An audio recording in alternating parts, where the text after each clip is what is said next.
boa tarde a todos. Boa tarde. Boa tarde. Eu vou repetir de novo, porque sábado está meio friozinho, chuvoso.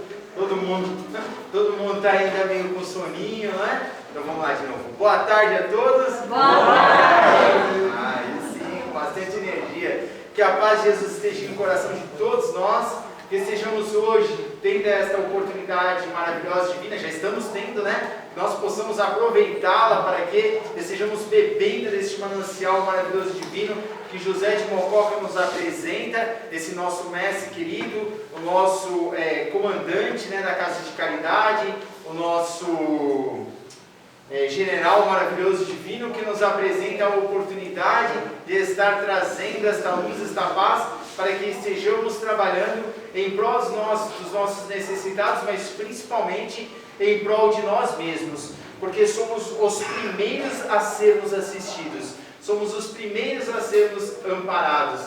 Que este amparo seja realmente vivido por nós, porque a espiritualidade está assim com muita vontade de nos passar esta oportunidade, está com muito desejo.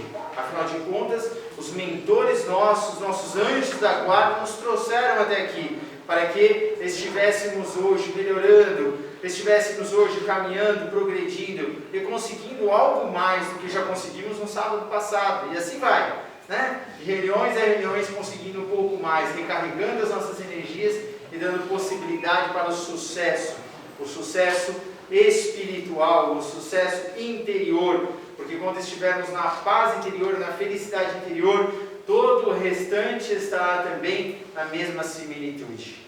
Gente, hoje quem vai fazer a palestra vai ser nosso irmão Eslabão. Eu estava aqui do lado dele, ele fazendo a palestra, aí lá atrás estava lá sua esposa querida, né? Torcendo para ele com uma bandeirinha assim, Eslabão. Uma torcida danada, dando beijinhos, não sei o quê. Então, não vamos torcer igual a sua esposa, tá? Porque ali já é diferente, já são almas gêmeas. Mas nós vamos torcer também por você, para que você esteja fazendo uma reunião de bastante amor, uma palestra com bastante assistência, principalmente do plano espiritual, né, Eslabão? Com certeza. Né? Que o Eslabão vem de bem longe, viu, gente? Ele vem lá da praia, fica a semana inteira tomando bronze, né, na aguinha salgada, e chega no sábado vem aqui trabalhar. E jogando futebol, é isso? E depois vem aqui no sábado para trabalhar. E é bom que é para ganhar bônus horas, né? É nós em Deus, Eslabão. Vamos lá. Fazer energias. Uma boa tarde a todos. Boa tarde. Que a paz e a luz do nosso Mestre Jesus se faça presente nessa tarde em que aqui nos encontramos, reunidos, com a bênção de Deus, que da onde viemos, que possamos ter chego aqui, com certeza chegamos em segurança, em paz, e que quando sairmos, também retornemos aos nossos lares em paz, em segurança, com as bênçãos e com as luzes que aqui viemos buscar. Com certeza, quando nos colocamos à disposição, receberemos, né? Eu estou aqui na frente para conversar com vocês, mas gostaria de dizer que não sou melhor do que ninguém, muito longe disso. Estou caminhando, e a prova disso é que tomei uma rasteirinha do Timóteo, né? E hoje dei uma na Benê, que a palestra quem ia fazer era a Benê, né? Vocês veem como eu fui vingativo, né? Tomei uma e já devolvi, né? Como a gente tem que evoluir. Brincadeira. Benê gentilmente cedeu, né, a oportunidade, e aqui estamos. Dando sequência, né, aquele trabalho que a gente vem executando, que é falar do livro Brasil, Coração do Mundo, Pátria do Evangelho, pelo espírito de Humberto de Campos, psicografia do Francisco Cândido Xavier. Estamos caminhando para o final do livro, a gente ainda tem mais algumas palestras aí para serem feitas, porque esse livro, como eu já tinha dito em outras oportunidades, esse livro é maravilhoso, né, gente? Que quem ainda não leu, que tenha a oportunidade de ler, e se não estou enganado, hoje vamos ter o sorteio dele. Que alguém se faça ganhador e que aproveite muito esse livro. Leia e estude, porque realmente é uma das grandes obras que a nossa doutrina nos oferece. Então, gente, estamos aqui para falar hoje do capítulo 21 e 22. O capítulo 21 trata do fim do primeiro reinado, que se deu ali, desde a proclamação da República, até quando Dom Pedro abdicou do trono. Esse foi o período do primeiro reinado. E o imperador, naquele momento, passando por inúmeros problemas, por inúmeras situações, esse período foi um período de muitos fatos históricos, extremamente importantes para a nossa trajetória. Está lá nos livros de história, como a gente bem sabe. Ele tinha um problema muito relacionado à sua posição pessoal, Como diz ali, ele era tratado como um amoroso insaciável. Mas mesmo com essa questão, e aqui sem apontamento, como a gente sabe, a nossa doutrina não nos permite os apontamentos aos erros, e sim as coisas boas, ele tinha uma excelente capacidade para os tratos políticos.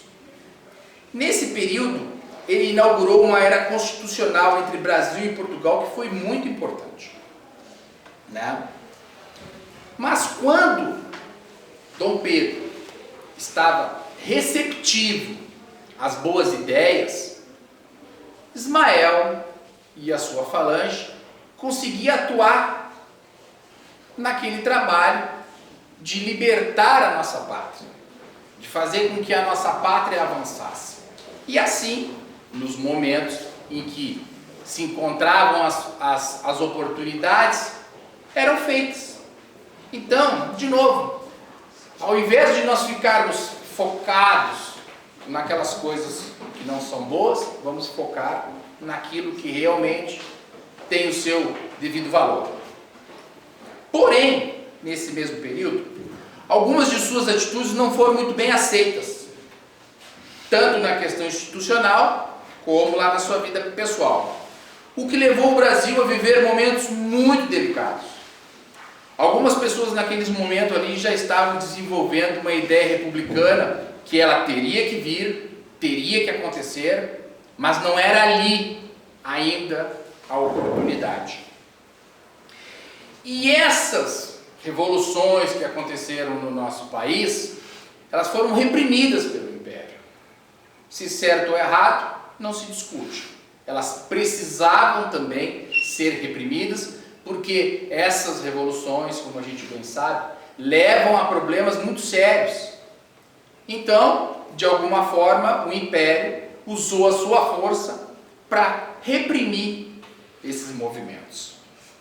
Não cai uma folha de uma árvore que não seja da vontade de Deus. Tudo está escrito. E dessas situações que não são boas, a gente tira lições, como a gente bem sabe. Tudo aquilo que aos nossos olhos não parecem boas resoluções, boas atitudes, a espiritualidade aproveita. Fato esse que alguns desses irmãos que estavam envolvidos nessas questões que desencarnaram, acabaram indo contribuir com Ismael no plano espiritual. Então vejam como as coisas fazem sentido e elas se conectam, Irmãos sofreram, foram presos, torturados e mortos, mas nem por isso a espiritualidade deixou de aproveitar a energia desses irmãos. E o interessante, que como nos relata Humberto de Campos, desde o início da modelação da civilização brasileira, Ismael e seus colaboradores derramaram a fraternidade e sempre triunfaram. Não temos dúvida, Apesar de tudo aquilo que se vivia, de todo aquele sofrimento, a gente estava caminhando. As coisas estavam acontecendo como tinham que acontecer. E como a obra é de Jesus, dirigida por esses grandes espíritos, vai dar certo. Tinha que dar certo. Mas, de novo, não é no tempo da gente. A ideia daquelas pessoas em realmente acelerar o processo não era de um todo ruim. Mas como a gente bem sabe, nas nossas vidas, as coisas não são no nosso tempo. As coisas, muitas das vezes, são no tempo de Deus, são no tempo da programação. Então, a gente tem que ter a paciência para que essas coisas aconteçam na hora certa. E assim se faça. E por fim, né, nesse período, após esses inúmeros acontecimentos, o povo, os políticos, os aliados, todos eles acabaram por minar de tantas as formas o reinado de Dom Pedro, que ele, nos momentos em que se recolhia, que estava lá receptivo, né, o que ele fez? Ele entrou em contato com a espiritualidade. O próprio pai, o Dom João, que já se encontrava livre na vida dos espaços, auxiliou ele. E ele, junto com Ismael e seus colaboradores, naquele momento receptivo, teve a sábia, ele teve a excelente oportunidade de tomar a sábia decisão, que foi de abdicar do trono. Porque se ele não o fizesse, mais morte, mais violência, inúmeras tragédias, inúmeros padecimentos, inúmeros resgates teríamos que colher. Não era esse o propósito. Então, ele abdica em nome do seu filho, né? Até então criança, que é o Dom Pedro II, que mais à frente aqui no livro a gente vai ter informações sobre ele. Não vou entrar na parte aqui do Dom Pedro II, mas de novo, né, muito dessas histórias estão nos livros de história. Então, Dom Pedro abdica, né, um gesto, né, nobre. Alguns trataram como um gesto covarde, mas não, foi nobre, porque ele poupou vidas com esse gesto dele. E assim foi feito. Caminhando no transcurso, abdicou em nome do filho Dom Pedro II, que, como eu falei, nós vamos ver mais à frente que espírito foi, que contribuição deu para esse nosso país. E aí nós vamos entrar no capítulo 22. O capítulo 22, gente, é um capítulo maravilhoso. Confesso para vocês que reli, voltei e vou ler de novo, porque tem detalhes que nos remontam a você realmente compreender tanta coisa. E o nome desse capítulo, né, por si só, Bezerra de Menezes. Nesse capítulo, a gente vai ver cumprida a promessa de Jesus. E qual foi a promessa dele? Eu vou traduzir fielmente como está no livro. No seu transcurso, cumprir-se-ia a promessa de Jesus, que segundo os ensinamentos do seu Evangelho, derramaria as claridades divinas do seu coração sobre toda a carne, para que o Consolador reorganizasse as energias das criaturas a caminho das profundas transições do século XX. Como nós tínhamos as reuniões no plano espiritual, de novo, né? Não está tudo a Deus dará, como as pessoas pensam, né?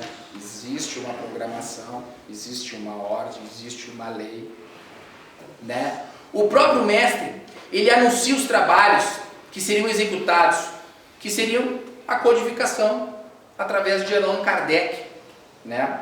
E outros espíritas, que dispensa comentários, até porque acredito que todos aqui saibam que realmente Kardec foi o codificador e a gente teve outros espíritos, né, que contribuíram para a codificação. Mas se porventura alguém não sabe, não souber disso, que busque conhecer as obras básicas do Espiritismo, né? Se matricule no curso, vai estudar, né?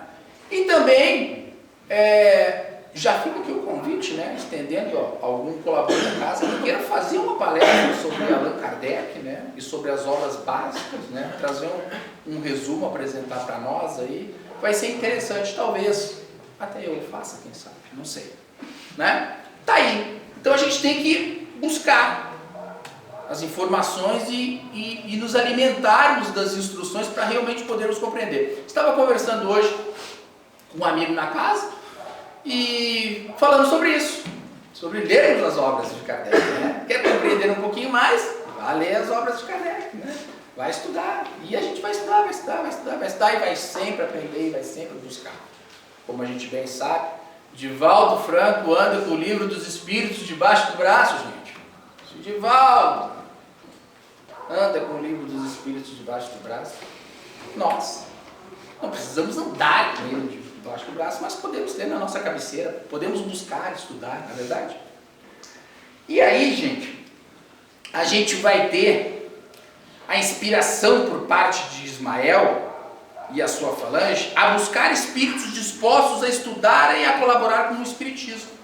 Então nós tínhamos no plano espiritual espíritos que estavam sendo preparados para vir para cá, e nós tínhamos aqui também espíritos que precisavam ser despertos no nosso solo, também buscar e estudar e conhecer, porque até então, quando se iniciou a codificação, né, essas claridades, elas rodaram o mundo, e no Brasil já tinha aqui, né, algumas coisas acontecendo, e assim se fez, se buscou aqui no nosso solo, dentre inúmeros daqueles trabalhadores que estavam aqui do plano espiritual, já para contribuir.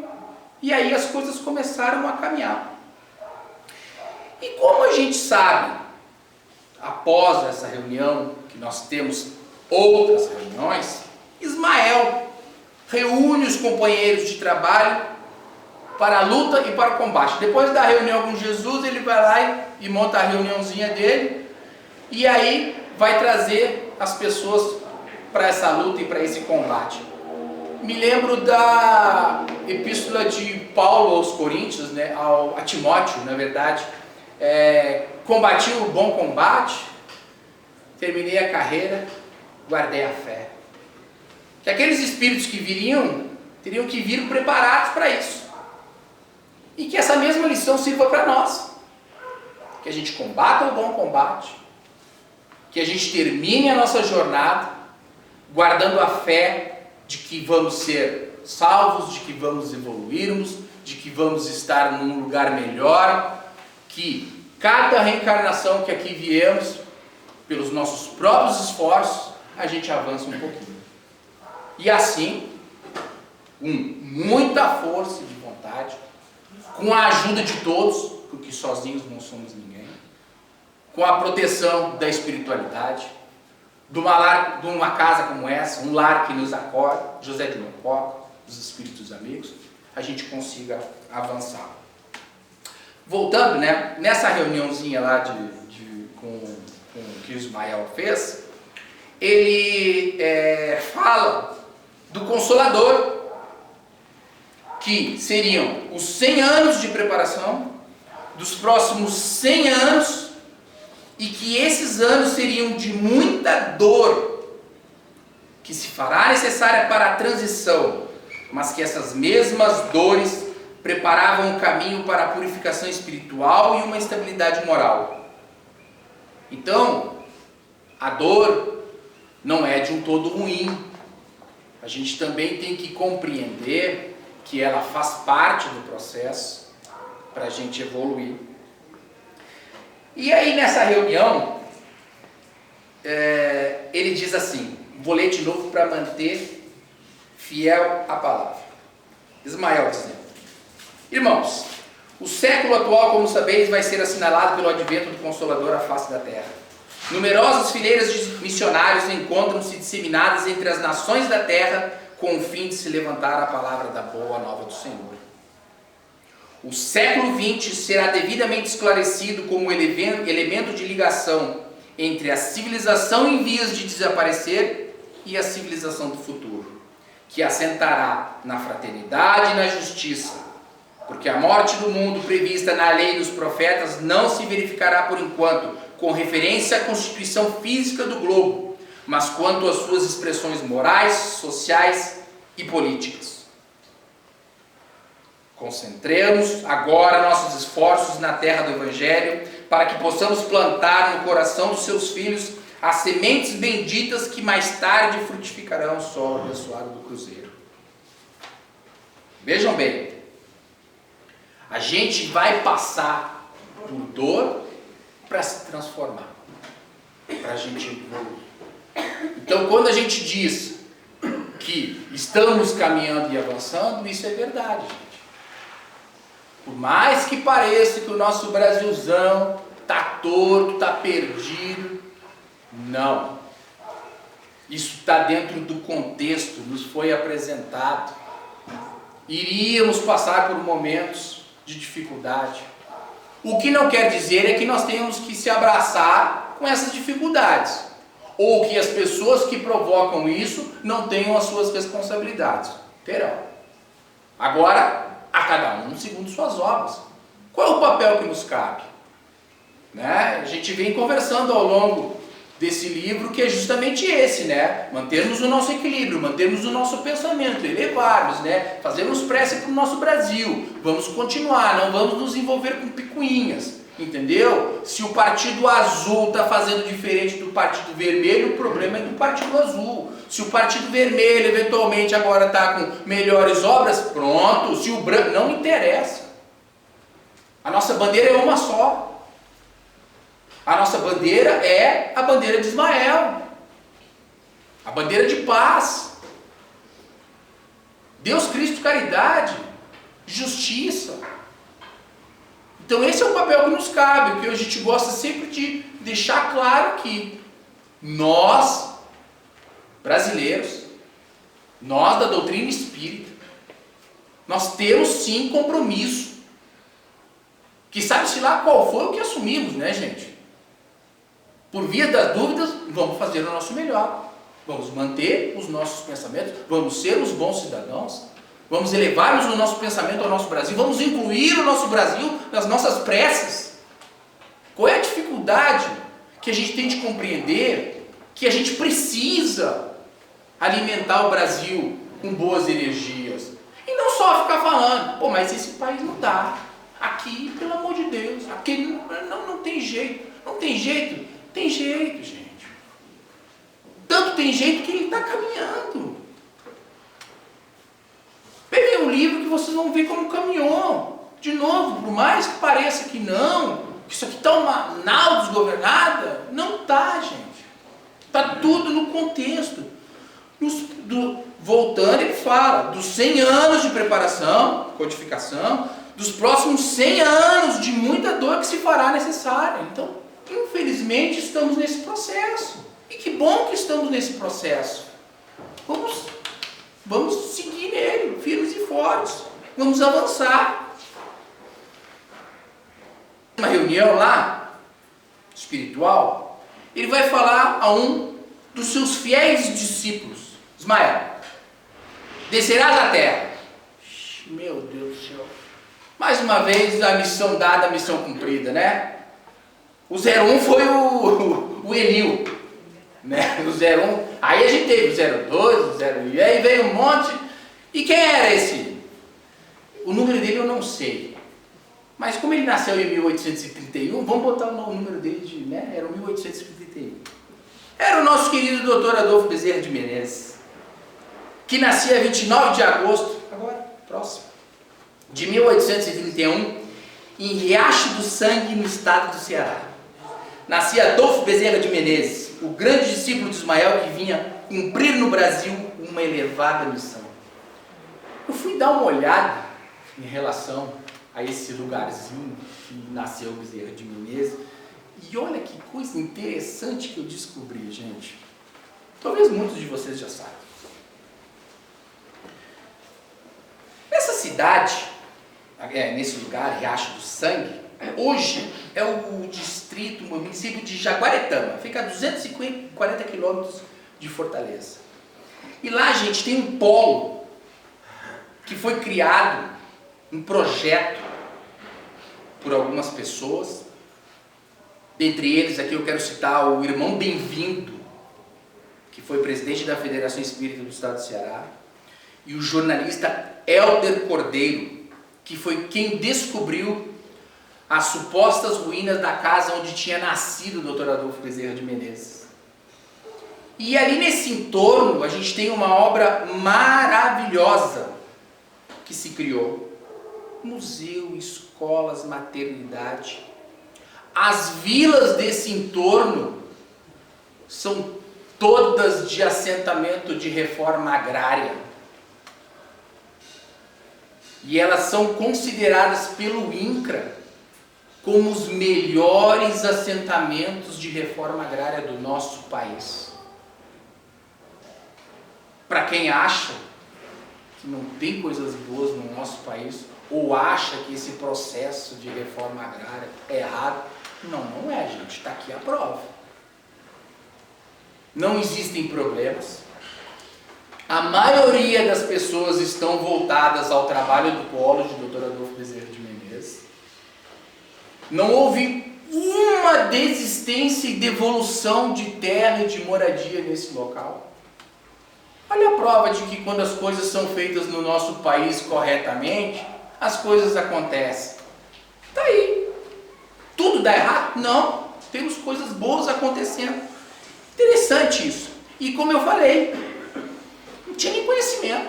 Pesquisando riacho do sangue, ali você vai lá para o Dr. Google, fui ver, descobri um centro espírita em Fortaleza, Grupo Espírita Paulo Estevam, ligado, Fabiano de Cristo, começou a linkar as coisas, eu fui buscar e digo, mas olha aqui, que obra maravilhosa.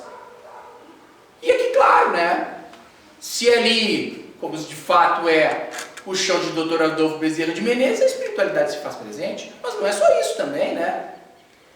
É o fato de estar fazendo as coisas certas no nosso país. As coisas feitas corretamente, está aí a prova. Considerado pelo INCRA como um dos melhores assentamentos de reforma agrária. Está vendo como tem jeito? O Brasil tem jeito sim. E não é porque é espírita não, porque está ligado ao espírita aqui, gente. Vamos deixar de lado, ninguém está puxando a brasa para a nossa sardinha não, viu? Para o nosso assado. Não é isso não. É a prova de que dá certo. E esse espírito, Bezerra de Menezes, veio com a missão de semear em solo fértil das terras brasileiras a semente do Evangelho restaurado pelo Espiritismo. Encontra-se lá no Evangelho a parábola que Jesus compara ao reino de Deus, a semente que germina e cresce e se transforma, né? E depois se cobre de grãos. Eu descobri uma frase aqui, por coincidência um conterrâneo meu, Silvio Brito Soares, foi diretor da Federação Espírita, né? Nascido em Porto Alegre. Você vê que de vez em quando sai umas coisinhas boas lá de Porto Alegre, né? Não é só o pessoal estava acostumado a ver por aí, não, tem um cara bom. E esse conterrâneo escreve, referente a essa parábola: a alegoria é clara e concludente. Os grãos são os espíritos purificados que em missão descem ao nosso mundo para nos ajudar a progredir moral e intelectualmente. E o espírito que tomou o nome de Dr. Adolfo Bezerra de Menezes, um dos mais eficientes auxiliares de Ismael, como grão fecundo e amadurecido pelo sol da verdade, baixou em terras brasileiras trazendo a missão específica de preparar os caminhos e sacudir as mentalidades, a fim de que os grãos improdutivos, contaminados pelas emanações doentias de um ortodoxismo aviltante, deturpador, dos mais nobres e puros ensinamentos do Cristo, não mais prejudicassem os bons grãos em que reluzem a humildade, a fidelidade, a verdade divina, o amor pelos ensinamentos contidos na Boa Nova. Essa é uma das nossas vantagens da doutrina espírita, da nossa doutrina espírita. De a gente não ter esses erros do ortodoxismo. E o aviltante aqui, gente, é aquilo que desonra, é aquilo que fere. Silvio Brito Soares. Esse cara aqui, Porto Alegre, hein? Esse deu bom. Torce pro Grêmio, Doutor Bezerra, médico, demonstrou o seu imenso coração, sobretudo aos menos favorecidos, de fortuna, carinho e dedicação, e por isso mesmo ficou conhecido como médico dos pobres. História do Dr. Adolfo Bezerra de Menezes, maravilhosa. Aqui tem uma outra passagem que foi o contato dele com o Espiritismo. Ele ganhou de presente o Livro dos Espíritos. E nas palavras dele, ele disse que pegou esse livro por gentileza. Agarrou o livro. Se dirigiu do centro da cidade, do Rio de Janeiro, ele morava na Tijuca. E aí, estava ali, viagem de mais ou menos 1 hora de bonde, sem fazer nada, sem pensar, cansativo. Disse assim, eu vou pegar como distração, eu vou folhear. Mas não foi ao acaso que ele ganhou esse livro, né? De alguma forma, chegou nas mãos dele, o exemplar, e ele disse que quando ele vai abrir o livro, ele pensou assim, não hei de morrer por ler esse livro, não hei de ir para o inferno por ler esse livro. Que bom, graças a Deus, né? E assim nós também, né? Vamos abrir os livros da doutrina espírita, porque nós estamos vivendo num momento em que essa liberdade nos é dada, podemos abrir tranquilamente, né? O livro e já termos, né, pelo menos a consciência, ou não termos mais a dúvida, de que não estamos falando de nada miraculoso, de nada sobrenatural, de nada que possa nos fazer mal, muito pelo contrário. Mas o Dr. Bezerra ali, berço católico, aquela coisa toda, né? Lá naquele período em que realmente existia algum certo preconceito, e depois a gente vai ver ações dele, quando tentaram, né, criminalizar o espiritismo, né, ele foi, bateu de frente, né, tá tudo na história do Dr. Adolfo Bezerra de Menezes. Mas ele catou o livro. E aí tem uma frase dele, que ele disse, eu lia, mas não encontrava nada que me fosse novo para o meu espírito. Entretanto, tudo aquilo era novo para mim. Parece que eu era um espírito inconsciente, ou como popularmente se diz, desde nascença. Mas é claro, né? Se ele era um daqueles que Ismael preparou, isso já estava dentro dele, né? Então ele só reavivou, é por isso que ele diz, né? Eu nunca li isso aqui, mas não é novo para mim não, isso aqui já está dentro de mim. Alguma coisa já está me rememorando. E assim somos nós. As coisas, quando a gente vai buscando, a gente vai se alimentando, a gente vai, poxa, né? Mas parece que eu já vivi isso, poxa, eu já compreendo melhor isso, né? Por quê? Porque está dentro dos nossos espíritos. Aquilo que a gente precisa divulgar e botar para fora. Na Federação Espírita, que ele chegou na trajetória dele, virou presidente. Foi um presidente que, por sua atuação destacada no movimento espírita do Brasil, foi modelo, índole caridosa, perseverante, disposição amorosa para superar desafios. Ficou sendo conhecido como um Kardec brasileiro por sua característica de militância na divulgação e reestruturação do movimento espírita do Brasil. Ele teve um papel fundamental dentro da Federação Espírita. De novo, não por acaso, a casa de Ismael. O Dr. Bezerra estava ali, cumprindo com a sua missão, né? Quando foi dada lá, a missão cumprida, vai lá, Bezerra, resolve esse BO aí, porque é teu, nós contamos contigo, né? E aquela coisa, né? Parece que é um peso, mas para esses espíritos que amam verdadeiramente, e não há dúvida de que o Dr. Adolfo Bezerra de Menezes ama profundamente o amor verdadeiro, as coisas se tornam mais fáceis, apesar de todo o sofrimento que ele viveu ao longo da vida. De novo, vou ter que pegar uma frase aqui do meu conterrâneo lá, porque o meu conterrâneo, esse, escreveu bem sobre o Dr. Bezerra. Bezerra, com sua fé, sua autoridade e sua coragem, fez com que os homens sentissem as coisas divinas, não pela letra de figurante da realidade das coisas, mas sim em espírito e verdade. Exaltou de maneira formal e persistente a feição religiosa do espiritismo, porque só esta tem uma força incoercível de anular o orgulho, a cobiça, a ambição, a vaidade, os maus pensamentos e suas consequências das atitudes de agressividade, de desamor, de ódio, de vingança e de destruição. É isso aqui que precisamos para o nosso Brasil, gente. Anular o orgulho, seja de quem quer que seja, dos nossos governantes ou de nós mesmos. A cobiça, está aí, a roubalheira, a ambição, a vaidade daquelas pessoas que se acham, né? Não, eu estou aqui num cargo político, eu sou devidamente eleito, eu tenho o direito de fazer o que eu bem quiser, até ali. Os maus pensamentos, agressividade, aí é nós, quando a gente vê esse tipo de comportamento, a gente quer pegar a bandeirinha azul lá e bater na cabeça do bandeira vermelha. O bandeira vermelha quer pegar o bandeira branca. Não estamos ajudando em nada. Desamor e o ódio e vingança de destruição.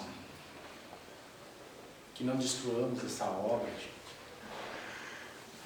Primeiro que também não vamos conseguir. A gente vai destruir a nós mesmos. A gente vai complicar um pouquinho, porque a espiritualidade é sábia. Lá no início do livro a gente sabe. A pátria do Evangelho está para sempre ligada ao coração do Mestre. Ismael está à frente. E números 01, 02, 15, 14, 18, 31, vários espíritos estão trabalhando pela pátria do Evangelho, encarnados e desencarnados, e que possamos botar no nosso peito o 300, 1.400, não importa, que sejamos mais um sim a contribuirmos com a obra do Brasil. Como eu já disse numa outra oportunidade, com a contribuição que cada um pode dar. E aquele que acha que é pouco, não é. É muito bem-vinda a sua contribuição. Gente, para finalizar, eu vou ler, quem quiser que feche os olhos, uma oração, que é pelo nosso querido Dr. Bezerra de Menezes, pelas mãos do Divaldo Franco, que é a oração da esperança. Não sei se todos conhecem. Quem conhece, que bom. Quem não conhece, vamos todos nós aproveitarmos esse momento. Mas vejam que interessante como essa oração da esperança é para nós brasileiros. Vamos lá. Senhor, os homens reúnem-se no mundo para pedir, reclamar, maldizer. Legiões humanas, devotadas à fé, entregam-se para que as comandes. Multidões sintonizam contigo buscando servir-te. Permite-nos agora um espaço para a gratidão por esses dias de entendimento fraternal que vivemos na casa em que nos emprestastes para o planejamento das atividades evangélicas do futuro. Como não estamos habituados a agradecer e louvar, sem apresentar um rol das nossas súplicas, permite-nos fazê-lo de forma diferente. Quando quase todos pedem pelos infelizes, nós nos atreveremos a suplicar pelos infelicitadores. Quando os corações suplicam em favor dos caídos, dos delinquentes, dos que agridem, nós nos propomos a interferir em benefício dos que fomentam as quedas, os delitos e a violência. Quando os pensamentos se voltam para interceder pelos esfaimados, os carentes, os desiludidos, nós nos encorajamos a formular nossas rogativas para aqueles que respondem por todos os erros que assolam a terra, estabelecendo a miséria social, a falência moral e a derrocada nas rampas éticas do comportamento. Nas rampas éticas do comportamento. Não te queremos pedir pelas vítimas de todos os matizes, senão pelos seus algozes, os que entenebrecem os sentimentos, a consciência e a conduta, comprazendo-se quais chacais sobre cadáveres dos vencidos. Tu que és o nosso pastor e prometeste apoio a todas as ovelhas, tem misericórdia deles, os irmãos que se cegaram a si mesmos e ensandecidos ateiam as labaredas do ódio na terra e fomentam as desgraças que dominam no mundo. Tu podes fazê-lo, Senhor. E é por isso, em Te agradecendo todas as dádivas da paz que fruímos, não nos podemos esquecer desses que ardem nas labaredas cruéis da ignorância, alucinados pelos desequilíbrios que os tornam profundamente desditosos. Retira dos nossos sentimentos de amor a cota melhor e canaliza para os irmãos enlouquecidos na volúpia do prazer, que se engelaram o coração longe dos sentimentos de humanidade, que terão que despertar um dia sobre o látego da consciência, sobre o chicote da consciência, que a ninguém poupa, porque já passamos em épocas remotas por esses caminhos, é que te suplicamos por eles, os irmãos mais infelizes que desconhecem a própria desdita, a própria má sorte. Quanto a nós, ensina-nos a não fruir de felicidade enquanto haja na terra e na pátria do cruzeiro os que choram, os que debatem nos desvãos da perturbação, e consciente ou inconscientemente te negam a sabedoria, o amor e a conduta de ternura como pastor de nossas vidas. Quando os teus discípulos aqui reunidos encerramos esta etapa, damos-nos as mãos e emocionados repetimos, como mártires do passado: Ave Cristo. Em tuas mãos depositamos nossas vidas para que delas façam o que te aprouver, sem nos consultar o que queremos, porque só tu sabes o que é de melhor para nós. Filhos da alma, que vos abençoe o Pai de misericórdia e que Jesus permaneça conosco, são os votos do servidor, o mínimo e paternal de sempre, Dr. Adolfo Bezerra de Menezes.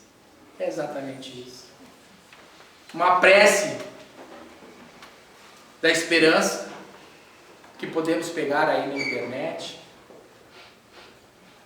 e repetirmos, como não a temos decorada, repetirmos para todos aqueles que fazem mal a esse nosso gigante Brasil, que foi isso que o Dr. Adolfo Bezerra de Menezes fez, e que possamos também fazer com a nossa contribuição.